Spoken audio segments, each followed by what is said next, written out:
Football খেলাতে মোট কতজন রেফারি ব্যবহার হয়? রেফারির সিদ্ধান্ত চূড়ান্ত, এই কথাটা কি কথার কথা নাকি আদতেই প্রয়োগ করা হয়? রেফারি কখনো কোনো টিমের আপন হয় না, এটা কি সত্যি? আহ, খেলোয়াড়দের নিয়ম জানাটা কতটা জরুরি? খুবই ভালো কথা, কারণ মাঠ যত গরম হবে রেফরিকে তত ঠান্ডা হতে হবে। অপেক্ষাকৃত ছোট দলগুলো যখন বড় ক্লাবের বিরুদ্ধে খেলে, তখন তাদের লড়াইটা কি ছোট দলগুলো 14 জনের বিরুদ্ধে খেলে? তা সেইভাবেই আস্তে আস্তে ধীরে ধীরে পথ চলা শুরু হয় 2017 সালের ফেব্রুয়ারি মাস থেকে। ওনাকে আমি আইডল হিসেবে মানি। উনি আমার ইন্সপিরেশন, ভালো লাগে ওনার রেফারিং, আমার খুব ভালো লাগে। সুপ্রিয় দর্শক বন্ধু, সবাইকে স্বাগত আপনাদের পছন্দের চ্যানেল দা কোলাজে। আশা করি সকলেই ভালো আছেন, সুস্থ আছেন। আপনাদের সুস্থতা কামনা করে আজ আবারও একটি নতুন ভিডিও নিয়ে হাজির হলাম দা কোলাজের পর্দায়। বন্ধুগণ, জীবন মানেই সংগ্রাম। আজ আমরা যে অতিথির সম্মুখীন হতে চলেছি তার জীবনটাও সংগ্রামের থেকে কম নয়। মুর্শিদাবাদের নওদা থানার অন্তর্গত বালি তুলনামূলক হারে অখ্যাত গ্রাম বলা যায়। সেই গ্রামেরই ফসল আমাদের আজকের অতিথি। দর্শক বন্ধু, আপনাদের আজকে নিয়ে যাব মুর্শিদাবাদের নওদা থানার অন্তর্গত বালি গান্ধী মেমোরিয়াল হাই স্কুলের ময়দান। চলুন দা কোলাজের সঙ্গী হয়ে এখন আপনাদেরকে নিয়ে পৌঁছে যাচ্ছি বালি গান্ধী মেমোরিয়াল হাই স্কুল। কি বলেন, বালি নদী? আর যোগ কোথায়? গঙ্গা, হ্যাঁ, কাটোয়া ঘাটের কাছে। তার মানে গঙ্গার সঙ্গে। আচ্ছা আচ্ছা, ঠিক আছে।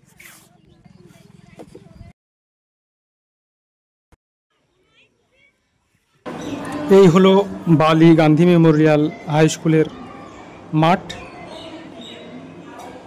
আমরা উপস্থিত হয়েছিলাম বর্ষা বাদল উপেক্ষা করেই। খুব সুন্দর এই মাঠটি। আপনারা দেখতে চলেছেন দা কোলাজের পর্দায় ইন্টারভিউ পর্ব 3। সুপ্রিয় দর্শক বন্ধু, আজ আমরা উপস্থিত হয়েছি মুর্শিদাবাদের বালি গান্ধী মেমোরিয়াল হাই স্কুল ময়দানে। আজকে দা কোলাজের অতিথি রয়েছে সবার প্রিয় স্বনামধন্য জাতীয় রেফারি শ্রী বিমলেন্দু মন্ডল মহাশয়। তো দর্শক বন্ধুদের একবার আলাপ করিয়ে দিতে চাই বিমলেন্দু মন্ডল মহাশয়ের সঙ্গে। Bimalendu, please come. নমস্কার। বিমলেন্দু এখন আমাদের ভারতবর্ষের জাতীয় পর্যায়ের রেফারি। দা কোলাজের পক্ষ থেকে বিমলেন্দুকে স্বাগত। ধন্যবাদ। তো প্রথমেই বিমলেন্দু নিজের পরিচয় নিজের কাছ থেকে আমি একটু জানতে চাই। ধন্যবাদ। লোকেরাকে নিজের সম্পর্কে বলতে গেলে নিজের পরিচয় এইটুকুই। নাম বিমলেন্দু মন্ডল, বাড়ি বালি, জেলা মুর্শিদাবাদ, থানা নওদা। আপনারা দেখতে পাচ্ছেন পিছনে যে স্কুলটা বালি গান্ধী মেমোরিয়াল হাই স্কুল, আমি সেই ময়দানে দাঁড়িয়ে রয়েছি এখন এই মুহূর্তে লোকেশদার সামনে যে রয়েছি। লোকেশদাকে আমি জানাই অসংখ্য ধন্যবাদ। শুধু লোকেশ দেখেছে মহিষবাতান থেকে, অর্থাৎ করিমপুর লাগোয়া একটা জায়গা। আজকে বৃষ্টি বাদলের দিনে দাদা অনেকটা গাড়ি চালিয়ে এসেছে, দাদাকে অনেক ধন্যবাদ জানাই। আজকে অনেকগুলো প্রশ্ন থাকবে আমার ভাই, ছোট ভাই বিমলেন্দুর জন্য। প্রথম প্রশ্ন হচ্ছে, ফুটবল খেলাতে মোট কতজন রেফারি ব্যবহার হয়? বেসিক্যালি তুমি এখন যদি ডিপেন্ড করে কম্পিটিশন রুলস, অর্থাৎ কম্পিটিশন রুলস বলে দেয় তুমি কজন রেফারি আজকের এই ম্যাচটার জন্য প্রয়োজন হয়। বেসিক্যালি আমাদের কলকাতা লিগ 4 জন রেফারিতেই হয়ে যায়। যেমন প্রিমিয়ার ডিভিশনে রেফারি, অ্যাসিস্ট্যান্ট রেফারি দুটো এবং ফোর্থ অফিসারে হয়ে যায়। এছাড়া যদি আমি ফিফা গাইডলাইন অর্থাৎ আইএফএবি গাইডলাইন যদি আমি যাই, সেখানে আমরা অনেকগুলো রেফারির ব্যবহার দেখতে পাই। ওখানে অনেকগুলো রেফারি, যেমন রেফারি তো রয়েছে assistant referee's, fourth official, additional assistant referee's, reserve assistant referee's, ভার, এভিআর, অর্থাৎ আমাদের এতগুলো রেফারির প্রচলন রয়েছে। কিন্তু নির্ভর করে টুর্নামেন্ট কমিটি কোন ধরনের রেফারি চাইছে, কটা রেফারি চাইছে তার উপর নির্ভর করে, এবং সেটা কম্পিটিশন বলে দেওয়াই থাকে যে আজকে এতগুলো রেফারি ব্যবহার হবে। সংক্ষেপে যারা মাঠের দায়িত্বে থাকে তাদের সম্পর্কে যদি একটুখানি বলো, তার কি কাজ? মাঠের দায়িত্বে, হ্যাঁ, রেফারি তো আপনারা বেসিক্যালি জানেন ফুটবলে কি হয়। রেফারির যে মেন কাজ, রেফারির সাথে নিজেই করে মাঠের মধ্যে পুরো ম্যাচটাকে কন্ট্যাক্ট রেফারি করে।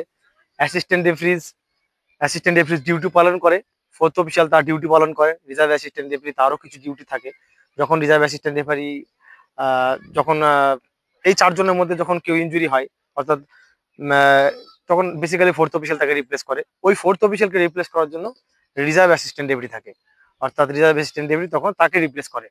এবং অ্যাডিশনাল অ্যাসিস্ট্যান্ট রেফারি আমরা দেখেছি, অ্যাডিশনাল অ্যাসিস্ট্যান্ট রেফারির কাজ হচ্ছে আমাদের যে দুই গোল পোস্ট আছে, দুই গোল পোস্টের পেছনে একজন করে থাকে। অর্থাৎ ভিন্ন ভিন্ন ভিন্ন ভিন্ন কাজ, ভিন্ন ভিন্ন প্রকারের রেফারি আপনারা দেখতে পেয়ে থাকেন ফুটবল বিশ্বকাপ এই সমস্ত টুর্নামেন্টে। রেফারির সিদ্ধান্ত চূড়ান্ত, এই কথাটা কি কথার কথা নাকি আদতেই প্রয়োগ করা হয়? অ্যাকচুয়ালি বেসিক্যালি কথাটা খুবই তাৎপর্যপূর্ণ কথা, যে রেফারি সিদ্ধান্ত চূড়ান্ত। হ্যাঁ, রেফারি ইজ দ্য আলটিমেট জাজ and ultimate boss, final decision always will be taken by the referee. তা সত্ত্বেও আমি বস, আমি যে সব, এটা নিজেকে প্রমাণ করার কোনো আর কোনো অবকাশ রাখে না, কারণ জবটাই যথেষ্ট। Referee as a person, as a designated person, referee জবটাই প্রযোজ্য। অর্থাৎ টুর্নামেন্ট চালাতে গেলে কিছু কিছু জিনিস মাথায় রেখে এটাকে আমাদেরকে নিয়ে চলতে হয়। রেফারি কখনো কোনো টিমের আপন হয় না, এটা কি সত্যি? এটা অবশ্যই সত্যি। আমি অ্যাপার্ট ফ্রম মাই সাইড, আমি যতদূর জানি কোনো রেফারি কখনো বায়াসনেস হয় না। রেফারি তার সর্বস্বটাই চেষ্টা করে তার নিজের সেরাটা দেওয়ার জন্য। অর্থাৎ both the teams will get equal opportunity, এটা আমরা সবাই জানি। So referee is a thankless job, আর আমাদেরকে সবকিছু মেনে নিয়ে চলতে হয়, ভালো খারাপ সব দিকে বিচার করে আমাদেরকে চলতে হয়। তুমি তো জাতীয় পর্যায়ে খেলাও, আবার ক্ষেপের মাঠেও আমরা দেখতে পাই। তো বিষয় হচ্ছে যে এই ক্ষেপের মাঠ এবং জাতীয় পর্যায়ে ক্ষেপ ছাড়া যে খেলাগুলো তুমি খেলাও, এই উভয় মাঠের খেলাতে খেলোয়াড়দের নিয়ম জানাটা কতটা জরুরি? খুবই ভালো কথা। আমি মনে করি সমস্ত প্লেয়ার, টিম অফিসিয়ালস, স্পেক্টেটরস, আইন, আমি মনে করি, আমার ব্যক্তিগত মতামত, আইন সবারই জানা উচিত। তাহলে কি হয়, তাহলে বাইরে থেকে যে মানুষটা খেলা দেখছেন তিনিও বুঝতে পারবেন রেফারি কেন এটা দিল, কি কারণে এটা হলো। আমি মনে করি এটা জানা প্রয়োজন, যেটা আপনি বেসিক্যালি ইংলিশ প্রিমিয়ার লিগে দেখতে পাবেন, ওখানকার দর্শকরা কিন্তু খুব এডুকেটেড। একটা রেফারি যতটা পরিমাণ লস অফ দ্য গেম জানে ফুটবল সম্বন্ধে, ঠিক ওখানকার দর্শকরাও কিন্তু অতটাই জানে। আমি মনে করি এটা আমাদের পশ্চিমবঙ্গ নয়, আমাদের ভারতবর্ষে এটাও দরকার। তো আমাদেরকে এগিয়ে আসতে হবে এবং দর্শকদের নিজেদেরকেও চাইতে হবে যে আমরা কিছু জানতে চাই ফুটবল সম্বন্ধে, এটা জানলে ভালো হয়। আচ্ছা, বিশেষ করে ক্ষেপের মাঠে অনেক সময় দেখা যায় যে অনেক প্লেয়ার রেফারিদের সঙ্গে তর্ক করে, বেশিরভাগরাই নিয়ম না জেনেই করে। এই ব্যাপারটাকে তুমি কিভাবে দেখো? এটা বেসিক্যালি ঠান্ডা মাথায় হ্যান্ডেল করতে হয়, কারণ আমাদেরকে ধরেই নিতে হয় কেউ নিয়ম জানে না। তাই আমাদের একটাই উদ্দেশ্য থাকে, ফুটবল ম্যাচটাকে স্মুথলি কন্ডাক্ট করা, প্লেয়ার গুলোকে নিয়ে একসাথে। কারণ মাঠ যত গরম হবে, রেফারিকে তত ঠান্ডা হতে হবে, এটাই নিয়ম। আমাদের এই মন্ত্র দিয়ে আমরা এগিয়ে যাই মাঠে ম্যাচ করার সময়। ক্ষেপের মাঠে আর ময়দান বা অন্যান্য যে টুর্নামেন্ট, জাতীয় যে টুর্নামেন্ট গুলো হয় বা সন্তোষ ট্রফি, সেখানে দুই মাঠের জন্য কি কোনো নিয়ম শিথিল করার কোনো ব্যাপার থাকে? ক্ষেপের মাঠের জন্য একরকম হলো আর জাতীয় পর্যায়ে দুটো ডিফারেন্ট, দুটো একদম সম্পূর্ণই আলাদা। কারণ ক্ষেপের মাঠে অনেক কিছু আমাদেরকে দেখেও না দেখার মতো চলে যেতে হয়, কারণ টুর্নামেন্ট কমিটিকে কথাবার্তা মাথায় রেখে টুর্নামেন্টটা যাতে ভালোভাবে শেষ করতে পারি, আমরা টুর্নামেন্টটা যাতে আমাদের জন্য কোনো কিছু না হয়ে যায়, অনেক কিছু আমাদেরকে মেনে চলতে হয়। কিন্তু এআইএফএফ লেভেলে আমাদেরকে যেটা হয় জেনুইন, আমাদের according to the IFAB rules book আমাদেরকে ওটা করতে হয়।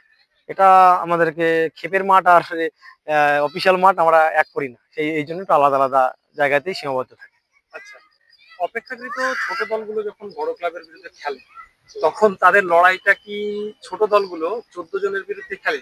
এটা আমার তা মনে হয় না, কারণ এটা একটা প্রচলন হয়ে গেছে আজকালকার দিনে, যে রেফারি আজকে খেলাচ্ছে, বড় টিম মোহনবাগান খেলছে, অপরদিকে অন্য কোনো একটা টিম খেলছে, বা ইস্ট বেঙ্গল, মোহামেডান, বড় বড় যেসব টিমগুলো খেলছে, অপরদিকে যে টিমটাতে হয়তো অপেক্ষাকৃত দুর্বল টিম, কিন্তু তারাও তাদের সর্বস্বটা দিতেই মাঠে আসে এবং আমাদের রেফারিকে নিরপেক্ষ ভূমিকা পালন করতে হয়। আমি অন্তত মনে করি না যে এটা এরকম।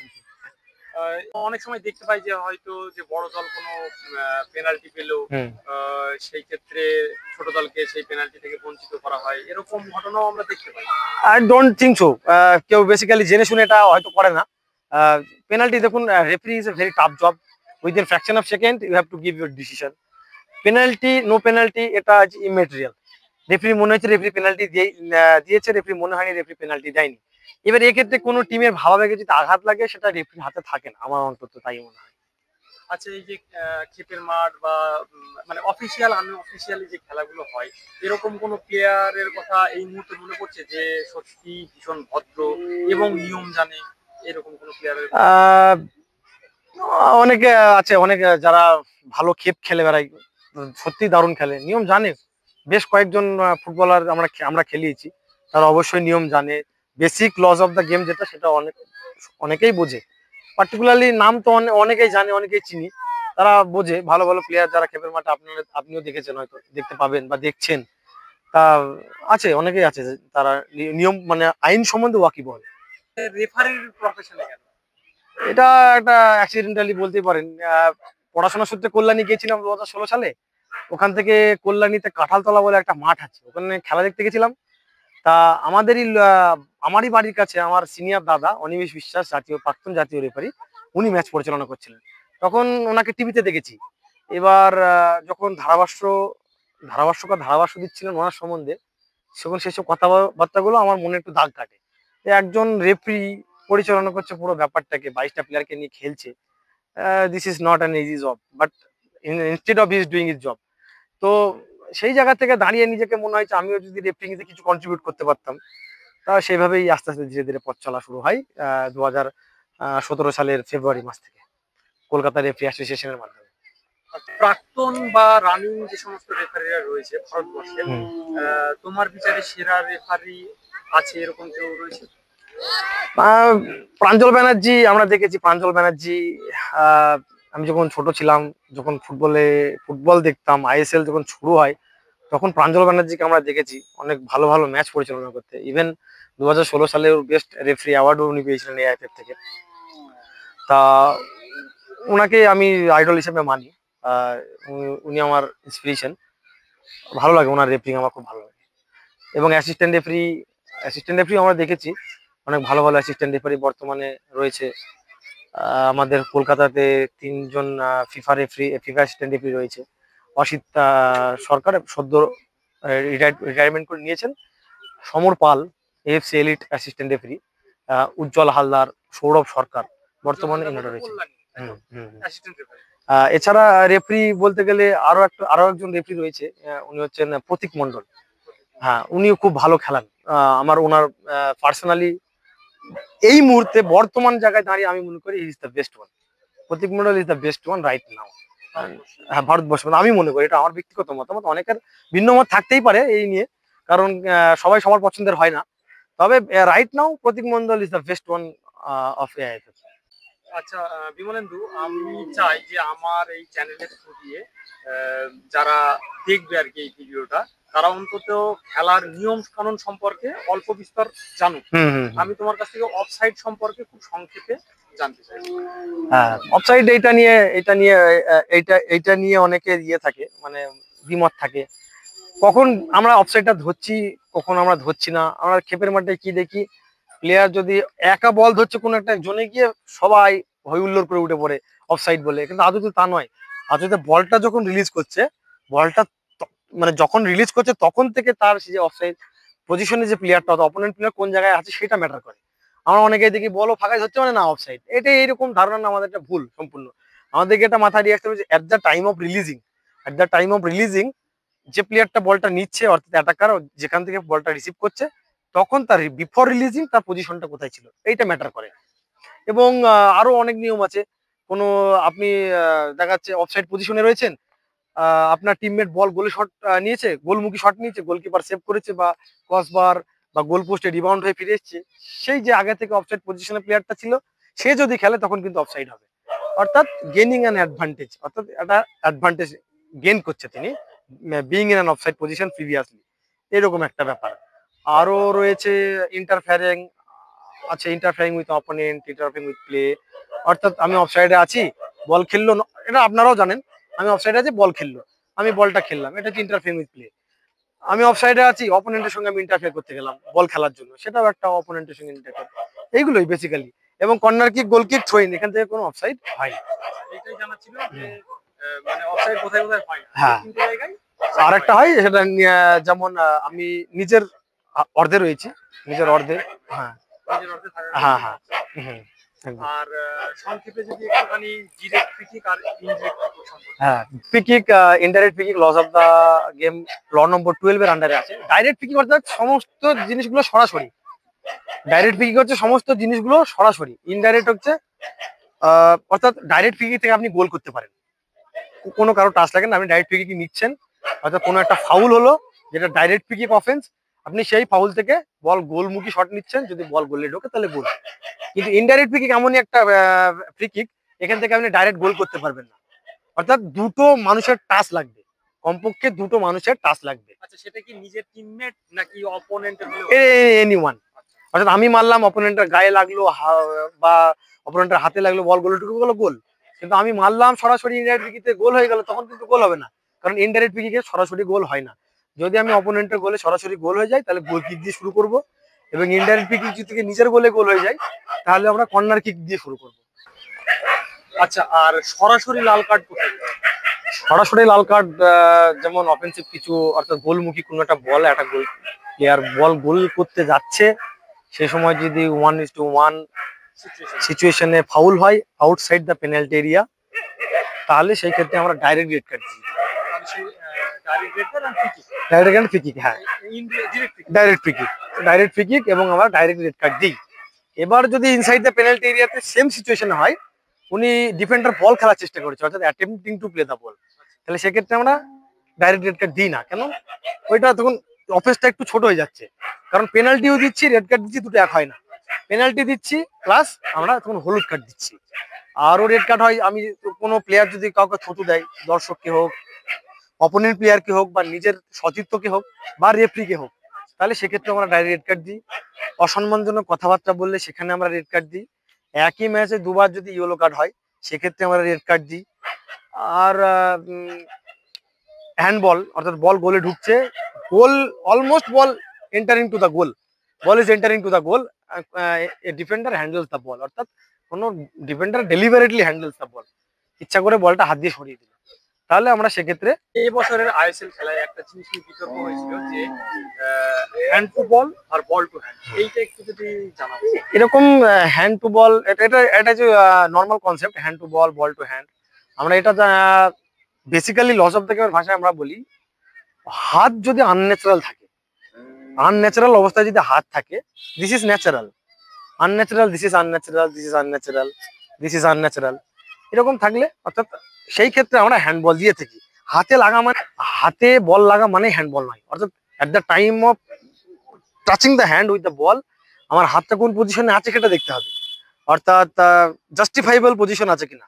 জাস্টিফাইবল পজিশনে যদি থাকে তাহলে নো হ্যান্ডবল। মানে মোট কথা হচ্ছে ন্যাচারাল পজিশন না হ্যাঁ, ন্যাচারাল আনন্যাচারাল এটা ম্যাটার করে। কোনো ফ্রি কিক বা যদি কোনো কর্নার কিক নিজের গোলের মধ্যে দেয় আর কি, গোল করে, সেই ক্ষেত্রে কি হয়? হ্যাঁ, এটা ভালো প্রশ্ন। ফ্রি কিক অর্থাৎ সে ডাইরেক্ট ফ্রি কিক হোক বা ইনডাইরেক্ট ফ্রি কিকই হোক, দুটো ফ্রি কিকের ক্ষেত্রে যদি বল নিজের গোলে বল জড়িয়ে ফেলে, সেক্ষেত্রে আমরা গোল দেবো না, নিজের ওটা সরাসরি কর্নার কিক হয়ে যাবে।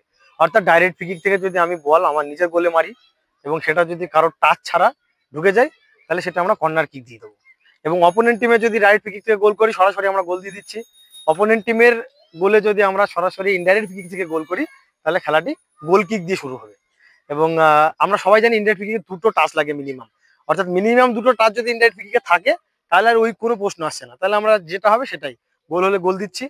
এবং আর যা আছে এই দুটোই।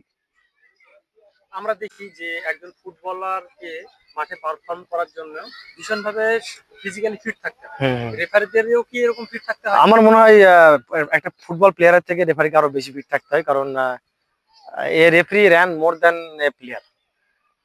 তো সারা বছর তাকে শারীরিক ফিটনেস কসরত করতে হয়, এবং তার যে খাদ্যাভ্যাস অনেক কিছু মেনে চলতে হয়, নিয়মিত অনুশীলন, সমস্ত কিছু মাথায় রেখে পুরো সিজন একটা প্ল্যান আমরা ঠিক করে নিই। লিগের আগে আমাদের নিজেদেরকে তৈরি করা, একটা ফিটনেস লেভেলে নিয়ে যাওয়া, এছাড়াও বার্ষিক কেআইএফ এর ফিটনেস তো রয়েছে, আমরা এইভাবে আমাদেরকে প্রস্তুতি নিই।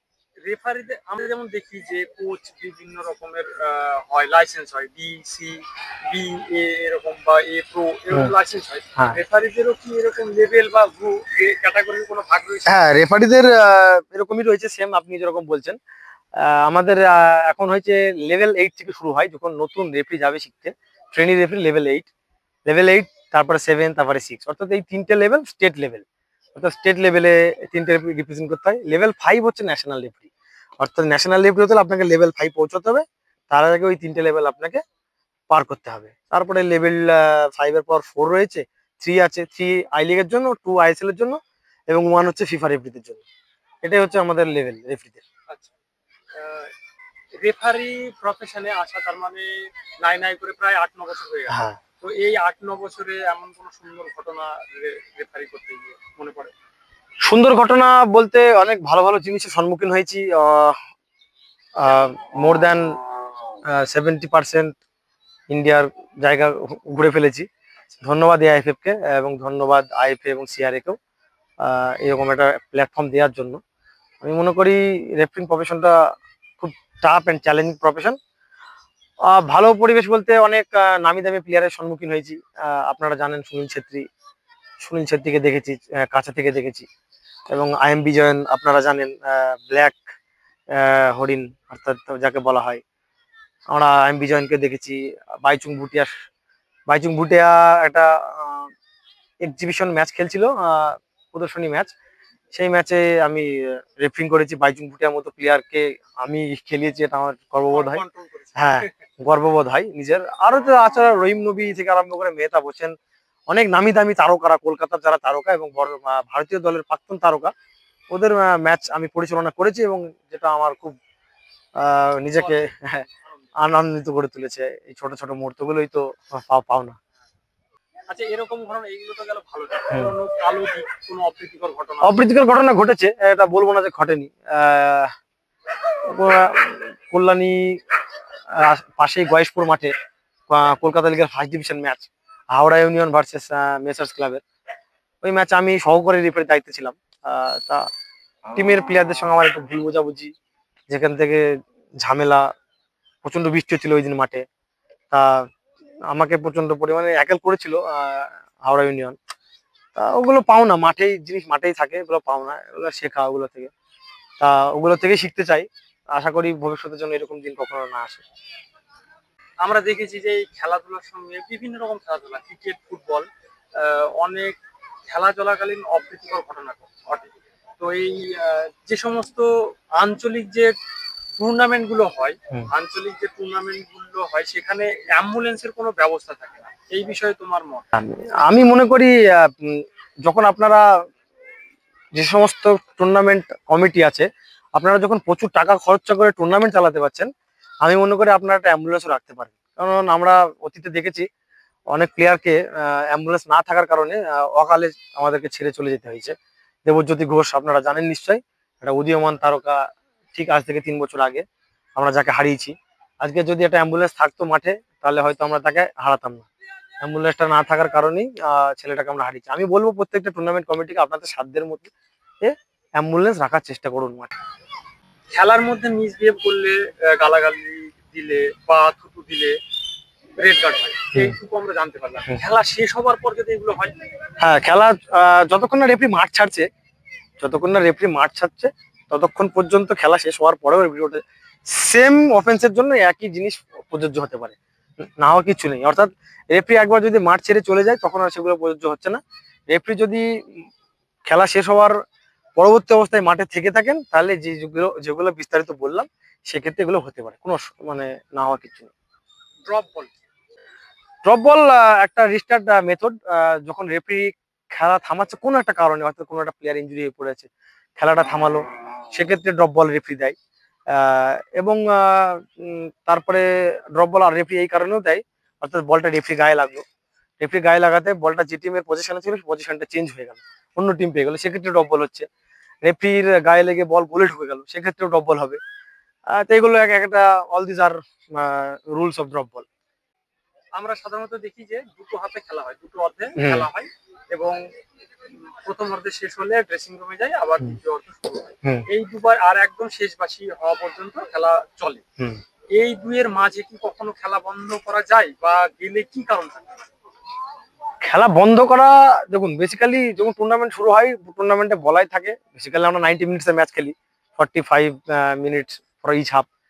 তো খেলা বন্ধ হতেই পারে, সে বৃষ্টির জন্য হতে পারে বা কোনো আউটসাইড ইন্টারফারেন্সের জন্য হতে পারে। প্রোটোকল অর্থাৎ আমাদের যা কম্পিটিশন রুলসে আছে, অ্যাকচুয়ালি রেফারি কিছু ডিসাইড করে না। According to the competition rules protocol we have to follow the schedule only. অর্থাৎ ম্যাচ বন্ধ হতেই পারে। আজকে খেলা হচ্ছে 35 মিনিটে প্রচুর পরিমাণে বৃষ্টি হয়ে গেল, মার্কিংস মুছে গেল, গ্রাউন্ড আনপ্লেয়েবল হয়ে গেল, সেক্ষেত্রে রেফারি ওয়েট করে জল কতটা নামলো, আদৌ কি খেলার যোগ্য আছে কিনা মাঠটা, সে সমস্ত কিছু বিচার করে রেফারি একটা টাইম লাইন, একটা বাধা থাকে, সেই টাইম লাইন অবধি রেফারি দেখে। তারপরে যদি সেটা মিট করে যে হ্যাঁ সবকিছু ঠিক আছে, রেফারি পুনরায় খেলাটাকে আবার শুরু করতে পারে। আদারওয়াইজ নাহলে আমাদের খেলাটিকে অ্যাবন্ডন করতে হয়। খেলা চলাকালীন দেখি অনেক প্লেয়ার ইনজুরি হয়, হ্যাঁ। ইনজুরি হলে অনেক সময় খেলা রেফারি বন্ধ করে। হুম। তো খেলোয়াড়দের ইনজুরি কেমন হলে রেফারি হচ্ছে যে খেলা বন্ধ হয়? হ্যাঁ, মানে স্লাইটলি ইনজুরি যদি হয় কোনো প্লেয়ারের, এখন বেসিক্যালি আমাদের যে গাইডলাইন দিয়ে দিয়েছে ইনজুরি ম্যানেজমেন্ট গাইডলাইন, সেটা হচ্ছে আপার বডি অর্থাৎ কোমর থেকে মাথা অবধি, this is very vital zone, this is very vital zone. এই জন্য কোনো কিছু যদি লাগে, হঠাৎ খেলতে খেলতে যদি লেগে যায়, রেফারিকে বলা রয়েছে ডোন্ট টেক রিস্ক, খেলা তুমি থামাতেই পারো। আর তারপরে যদি নিচে অর্থাৎ এই নিচের পোর্শনে নর্মাল ইনজুরি হয়, প্লেয়ারটা ইনজুরি হয়েছে কিন্তু নর্মাল, অতটা গুরুতর নয়, সেক্ষেত্রে আমাদেরকে বলা থাকে যে খেলাটা না থামিয়ে খেলাটাকে চালিয়ে যেতে। কারণ অনেক সময় এটা ট্যাকটিস হয়, অনেক টিম ট্যাকটিস হয়ে দাঁড়ায় যে আমার নর্মাল লেগেছে, একটা প্রবণতা রয়েছে কি আমার লেগেছে, আমি পড়ে রয়েছি, রেফারি খেলা থামিয়ে দেবে, খেলাটাকে টাইম কিল, হ্যাঁ অবশ্যই টাইম কিল, এবং খেলাটা স্লথ অর্থাৎ গতিটাকে স্লথ করা। তো এক্ষেত্রে আমাদের নতুন গাইডলাইন এসছে যে as a referee you have to feel কখন খেলাটা থামালে সুইটেবল হবে তখন থামাতে, তৎক্ষণাৎ না থামিয়ে। কিন্তু আগেই যেটা বিস্তারিত বললাম, আপার পোর্শন বডি যদি ইনজুরি হয় যেটা খুব ভাইটাল, সেক্ষেত্রে রেফারি রিস্ক না নেওয়াই ভালো। প্লেয়ার বর্তমানে খেলা নিয়ম অনুযায়ী, ফিফা নিয়ম অনুযায়ী বা এআইএফএফ এর যে নিয়ম রয়েছে, তাতে কতজন চেঞ্জ করা যায় এবং কতবারে? রুলস অ্যাকচুয়ালি চেঞ্জের যে নিয়ম আমাদের আইএফএবি রুলস বুক অর্থাৎ ইন্টারন্যাশনাল ফুটবল অ্যাসোসিয়েশন বোর্ডকে আমরা যে গাইডলাইন দিয়ে দিয়েছে আমাদেরকে, ওই গাইডলাইন মেনে করতে হয়। Basically senior men's and women's competition যেগুলো রয়েছে এখন বর্তমানে টপ টায়ার লেভেল, সেক্ষেত্রে টোটাল 5টা চেঞ্জ করা যায়। অর্থাৎ 5জন প্লেয়ার আপনি চেঞ্জ করতে পারবেন, কিন্তু আপনাকে 3টে সুযোগে চেঞ্জ করতে হবে। 3টে সুযোগ আপনাকে দেওয়া হবে, অর্থাৎ 3টে সুযোগের মধ্যে আপনাকে 5টা চেঞ্জ করতে হবে। হাফ টাইমে যদি আপনি কোনো প্লেয়ার চেঞ্জ করে থাকেন হাফ টাইম চলাকালীন, সেটা আর ওই সুযোগের মধ্যে ধরবো না, ওটা নর্মালি। অর্থাৎ হাফ টাইমে যদি আপনি কোনো প্লেয়ার চেঞ্জ করে থাকেন, তখন ওই অপরচুনিটির মধ্যে ধরছি না, 3টে যে সুযোগ দিয়েছিলাম ওটা ধরছি না। অর্থাৎ আপনি 25 মিনিট একটা সাবস্টিটিউশন নিয়েছেন, তাহলে একটা সুযোগ চলে গেছে আপনার, তাহলে আপনার 4টে রয়েছে, তাহলে 4টে কভার করতে পারবেন, 2বারে করতে পারবেন। আপনি কি করলেন, হাফ টাইমে 2টো নিয়ে নিলেন, তাহলে একটা আগে নিয়েছিলেন সাবস্টিটিউশন, হাফ টাইমে 2টো নিলেন, তাহলে আপনার কটা হলো, 3টে হলো, 3টে সাবস্টিটিউশন হলো, কিন্তু আপনার অপরচুনিটি একটাই হলো, কারণ হাফ টাইমেরটা আমরা ধরবো না। আপনি সেকেন্ড হাফে কি করলেন, একটা করে আবার চেঞ্জ করে নিলেন, তাহলে হয়ে গেল। এবং এক্সট্রা টাইমে যদি খেলা যায়, সেক্ষেত্রে আরো একটা করে আপনি আরো নিতে পারবেন, অর্থাৎ ছটা করে। আচ্ছা, মানে যদি 90 মিনিটের পরে খেলা করায়, তাহলে আরো একটা করে সুযোগ, একদম, মোট 6 জন player। মোট 6 জন। আচ্ছা, আমরা বিশেষ করে এইগুলো দেখি ক্ষেপের মাঠে যে টাই ব্রেকার হলে অনেক জায়গায় কমিটির নিয়ম থাকে, নির্দেশ থাকে যে 3টে করে শট হবে বা 5টা করে শট হবে, সেই শটের মধ্যে ডিসাইড হলে হয়ে গেল। কোনো ক্ষেত্রে সাডেন ডেতে যায়, এবং কোনো ক্ষেত্রে শেষ পর্যন্ত টস দিয়ে খেলা ফলাফল নির্ণয় করা হয়। তো ইন্টারন্যাশনাল লেভেলে তো সেটা হয় না। ইন্টারন্যাশনাল লেভেলে যদি টাই ব্রেকার শুট আউট হয়, অর্থাৎ টাই ব্রেক করতে গেলে দেখা গেল যে 11 জনই শট নিল এবং তাতেও টাই ব্রেক হলো না, তখন কি উপায়? অ্যাকচুয়ালি দেখুন, টাই ব্রেকার কথাটা অ্যাকচুয়ালি আমাদের ফুটবলের পরিভাষায় নেই। আমরা বলি এটা মানুষের সুবিধার্থে, মানুষকে বোঝানোর জন্য, অর্থাৎ টাই ব্রেক, টাইটাকে অর্থাৎ সমানকে আমরা ব্রেক করছি, এটা বলি আমরা প্রচলিত ভাষায়। কিন্তু অ্যাকচুয়ালি যেটা পূর্ববর্তী বছর অব্দিও ছিল kicks from the penalty mark, আমরা বলি kicks from the penalty mark, এখন ওটাও চলে গেছে, এখন হয়ে গেছে পেনাল্টি শুট আউট, অর্থাৎ পেনাল্টিজ আমরা বলে থাকি। নিয়ম হচ্ছে 11 জন প্লেয়ার যখন কমপ্লিট হয়ে গেল, 11টা শটই কমপ্লিট হয়ে গেল, সেক্ষেত্রে কোনো রেজাল্ট আমার আসলো না, আবার নেক্সট রাউন্ড অফ কিক আমাকে শুরু করতে হবে। মানে নতুন করে আবার হ্যাঁ, নেক্সট রাউন্ড অফ কি আবার যা পজিটিভ, রেজাল্ট আসে। যতক্ষণ না রেজাল্ট আসে নেক্সট রাউন্ড অফ কিক্স আবার সেম সেম করে শুরু করতে হবে আমাদেরকে। এটাই আমাদের নিয়ম, টস বলে কোনো জিনিস নেই। আচ্ছা, টিভিতে যে খেলাগুলো ইন্টারন্যাশনাল যে ক্লাব ফুটবল গুলো দেখি, হুম। সেখানে অনেক সময় দেখেছি যে পেনাল্টি কিক নেয়, হুম। পেনাল্টি কিক সরাসরি বলে না নিয়ে সতীর্থের জন্য, টিমমেটের জন্য বাড়িয়ে দেয়। এই বিষয়ে যদি একটুখানি বলো। পেনাল্টি কিকের যে প্রসিডিওর গাইডলাইন যদি মেনটেন করা হয়, সেক্ষেত্রে অনেকেই দেখি আমরা কিকটা নেয়, বল মুভ করতে হবে ফরওয়ার্ডে, অর্থাৎ বল মুভ করতে হবে ফরওয়ার্ডে। এক্ষেত্রে অনেকেই টুক করে বলটা আলতো করে একটু ছুঁয়ে দেয়, তার টিমমেট হয়তো বলেই রাখে আগে থেকে আমি এরকম করে দেবো, তুমি এসে মারে গোলটা করতে পারো, অবশ্যই করতে পারে। বল যদি ফরওয়ার্ড করে এবং সেই কিকার বল মারার আগে, তার যে টিমমেট বল মারার আগে তাকে বাইরে থাকতে হবে, পেনাল্টি আর্কের বাইরে তাকে থাকতে হবে, outside the penalty area, behind the penalty মার্কটাকে থাকতে হবে। অর্থাৎ এই যে রুলস, অর্থাৎ প্রোটোকল যেটা আছে পেনাল্টি কিকের প্রোটোকল যদি মেনটেন করে নো প্রবলেম, এবং এই প্রোটোকল যদি ব্রেক করে তখন আবার অফেন্সের মধ্যে চলে আসে। আচ্ছা, যদি এইটা যদি ব্রেক করে তাহলে হ্যাঁ। কি হবে?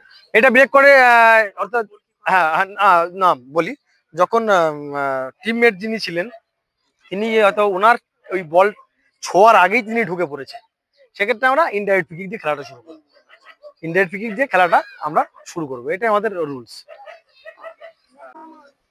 পেনাল্টি আর্ক যেটা করা হয়, হুম। সেটা কি শুধুমাত্র পেনাল্টি নেওয়ার ক্ষেত্রেই প্রয়োগ করার জন্য, নাকি আরো অন্য কোনো কাজ আছে? পেনাল্টি আর্কটা আছে পেনাল্টি, হ্যাঁ এটা পেনাল্টি আর্ক বেসিক্যালি পেনাল্টি নেওয়ার জন্য, অর্থাৎ ওটা আমাদের যে রুলস আছে কিন্তু ল নম্বর 14 পেনাল্টি কিকের যে গাইডলাইন্স, পেনাল্টি কিকের গাইডলাইন্সে বলা রয়েছে বল অর্থাৎ পেনাল্টি মার্কে বল বসাতে হবে, all players except the কিকার must be outside the penalty area, penalty এরিয়ার বাইরে থাকতে হবে, বিহাইন্ড দ্য পেনাল্টি মার্ক, এবং আর্কের বাইরে থাকতে হবে। অর্থাৎ এই চিহ্নিতকরণের জন্য আমরা আর্কটাকে ইউজ করে থাকি, অর্থাৎ 9.15 মিটার যে ডিস্টেন্স, সেই ডিস্টেন্সটাকে মেনটেন করার জন্য আর্কটা ওই মানে পুরো ব্যাপারটাকে যেটা আর্কের বাইরে থাকে, এবং আর্কটা হচ্ছে 9.15 মিটার একটা সীমারেখা, এবং সেই সীমারেখা যাতে মেনটেন করে সবাই, এই জন্য আর্কটার ব্যবহৃত হয়। এক্সট্রা টাইমটা কে দেয়? এক্সট্রা টাইম, অ্যাডিশনাল টাইম, যেটা এটা আমরা বলে থাকি অ্যাডিশনাল টাইম রেফারি দেয়, ফোর্থ অফিসিয়াল জাস্ট ইন্ডিকেট করে। যারা রেফারি হতে চায়, এই প্রফেশনে আসতে চায়, তাদের জন্য কি বলবো? যদি তোমার একান্তই কারোর ইচ্ছে হয় যে আমি রেফারি হতে চাই, যে না আমি রেফারি শিখবো, হতেই পারে, তবে খুব চ্যালেঞ্জিং জব, আমি আসলাম চলে গেলাম এরকম করলে হবে না। নিজেকে ভালো রেফারি হওয়ার জন্য অনেক অনুশীলন, অনেক অধ্যবসান সবকিছু করতে হবে, পড়াশোনা করতে হবে, নিয়মিত পড়াশোনা প্রয়োজন আছে, ফিটনেসের প্রয়োজন আছে, সাথে ম্যাচ খেলাতে হবে ভালো, এইটুকু। আচ্ছা, শুনদের এই ফিজিক্যাল ফিটনেসের জন্য ইও টেস্ট হতে হয়, এটা কি সত্যি? হ্যাঁ, ইওর টেস্ট দিতে হয় আমাদের, আমাদের আছে বলাই আছে, অর্থাৎ এখন হাই ইন্টেন্সিটি টেস্টটা বেশি হয়, অর্থাৎ 75 মিটার এবং 25 মিটার, অর্থাৎ 75 মিটার রান, 25 মিটার হাঁটা, 75 মিটার 15 সেকেন্ড এবং 25 মিটার 17 সেকেন্ড, এইটা আমাদের রয়েছে। তবে যখন এইটা নেওয়া যাচ্ছে না, তখন আমাদের অর্গানাইজেশন এফএ তখন বিকল্প রাস্তা ইউজ করে, সেটা যে ইও টেস্ট, এবং ইও টেস্টে তখন যে গাইডলাইন আছে কত পয়েন্ট অব্দি গেলে তুমি পাস করবে, সেটা তখন আমাদেরকে সেই লেভেলে ফিটনেস দিয়ে আমাদেরকে উত্তীর্ণ হতে হয়। আচ্ছা, যখন এই প্রফেশন অর্থাৎ এই কাজ থাকে না রেফারি করা, সেই সময় সময় কিভাবে কাটায়? সে সময় যদি এখনো চাকরি বাকরি কিছু করছি না, তা চাকরির জন্য প্রস্তুতি নিই, রেফারির সাথে সাথে যদি একটা চাকরি হয় খুব ভালো হয়, এটা সবার জন্যই আমি বলবো। রেফারি প্রফেশন তো ভালোই, সবই ঠিক আছে, আমি মনে করি রেফারি প্রফেশনের সাথে সাথে একটা চাকরি হওয়া প্রয়োজন। আচ্ছা, একটু ইন্টারাপ্ট করছি। খেলোয়াড়দের যেমন আমরা দেখলাম যে এবছর সন্তোষ ট্রফি যারা জয় করেছে বাংলা ছেলেরা, তারা রাজ্য সরকার থেকে তাদেরকে চাকরি দেওয়া হয়েছে। তো রেফারিদের জন্য কি এরকম কোনো ব্যবস্থা রয়েছে? না, রেফারিদের জন্য বেসিক্যালি এরকম কিচ্ছু নেই, পুরোটাই কি বলবো, সবই তো আপনার জানা। তো এটা ভালো, একটা প্লেয়াররা চাকরি পাচ্ছে খেলে, এটা খুবই ভালো, this is very positive things, positive sign for all.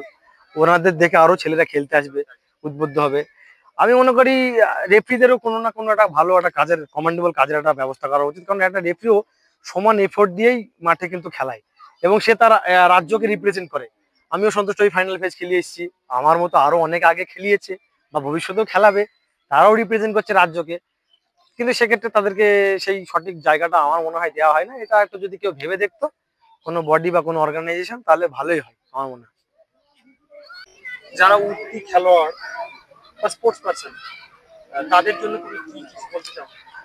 উঠতি খেলোয়াড়, উঠতি স্পোর্টস পার্সন, আমার ওনাদের প্রতি আমার একটাই বক্তব্য, মেহনত করুন, পরিশ্রম করুন, আশা করি ফল পাবেন। ফলের আশা করুন না করাই ভালো। নিজেকে সবটা নিংড়ে দিতে হবে। যদি তোমার একান্ত প্লেয়ার হওয়ার ইচ্ছা হয়, একান্ত তোমার রেফারি জীবনে যে কোনো কিছুই, অর্থাৎ তোমাকে জীবনে যদি কোনো কিছু হতে হয় বা কোনো কিছু হতে চাও লাইফে, নিজেকে নিংড়ে দাও, ফলের আশা করো না। ফল ওইভাবে আসে না, কবে তোমার ফল চলে আসবে বলা যাবে না। তাই নিজেকে পুরো নিয়োজিত করো, পরিশ্রমের মাধ্যমে নিজেকে নিয়োজিত করতে হবে। এইবার একটু র্যাপিড ফায়ার হবে, হ্যাঁ? ইস্ট বেঙ্গল, মোহনবাগান, বেঙ্গালুরু। বেসিক্যালি এখন যদি বলি আমি টিমে সাপোর্ট করি, এটা খারাপ হবে। তবে ফুটবল খেলার আগে হয়তো কোনো টিমকে সাপোর্ট করতাম, ভালো লাগতো।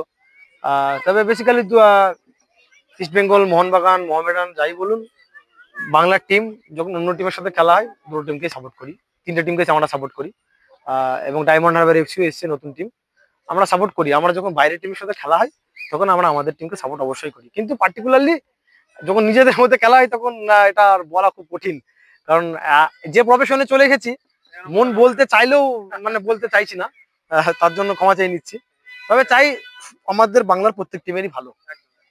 সেটাই, সেটা আমাদের বাংলার ফুটবলের ক্ষেত্রে ভালো। সুনীল ছেত্রী, বাইচুং ভুটিয়া, আইএম বিজন। বাইচুং ভুটিয়ার খেলা আমি সেভাবে দেখতে পাইনি, আই এম বিজন অনেক সিনিয়র। সুনীল ছেত্রী। আইএসএল না আইলি? দুটোই দুটোই। মেসি নাকি রোনাল্ডো? রোনাল্ডো। রোনাল্ডো নাকি রোনাল্ডো সিনিয়র? রোনাল্ডো। রোনাল্ডো নাকি নেইমার? রোনাল্ডো। রোনাল্ডো নাকি পেলে? উনি কিংবদন্তি। উনি দেখুন, ওনার খেলা আমি দেখিনি, আমি রোনাল্ডোর খেলা দেখেছি প্রচুর, এবং আমি রিয়াল মাদ্রিদের ডায়ার্ড ফ্যান। এবং রোনাল্ডো। বার্সেলোনার ফ্যানরা কিন্তু চেপে ধরবে। না, এটা মনের কথা বললাম। তবে বার্সেলোনা খুব ভালো খেলেছে এবছর, অনেকগুলো শিরোপা জিতেছে। তা ঠিক আছে। রোনাল্ডো নাকি রোনাল্ডিনো? রোনাল্ডো। রোনাল্ডো নাকি Maradona? Ronaldo. Ronaldo die hard fan. খেপ নাকি অফিশিয়াল জাতীয় লিগ? জাতীয় লিগকে বেশি প্রিফারেন্স করি, তবে খেপ খেলানো প্রয়োজন। প্রিয় ফুটবলার দেশের? সুনীল ছেত্রী। বিদেশ? Cristiano Ronaldo. দেশের মধ্যে ক্লাব ফেভারিট? দেশের মধ্যে ক্লাব যদি এখন বলি, এই সেম সেম কোশ্চেনে এটা এটা এটা এটা বাদ দিয়ে দিন। বিদেশের রিয়াল মাদ্রিদ, এবং ইপিএল এ ম্যানচেস্টার ইউনাইটেড। আচ্ছা, পছন্দের ফুটবলার দেশের মধ্যে, বিদেশের মধ্যে? পছন্দের ফুটবলার দেশের মধ্যে সুনীল ছেত্রী এবং বিদেশের ক্রিশ্চিয়ানো রোনাল্ডো।